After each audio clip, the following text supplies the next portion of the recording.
சிலர் ஆசைக்கும் தேவைக்கும் வாழ்வுக்கும் வசதிக்கும் ஊரார் கால் பிடிப்பார்.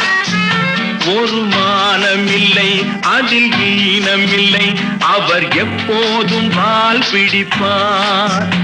எதிர்காலம் வரும் என் கடமை வரும், இந்த கூட்டத்தின் ஆட்டத்தை ஒழிப்பேன்.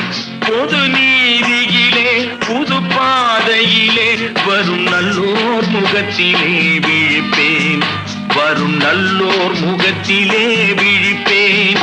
நான் ஆணையிட்டால் அது நடந்து விட்டால் இங்கு ஏழைகள் வேதனைப்பட மாட்டார்.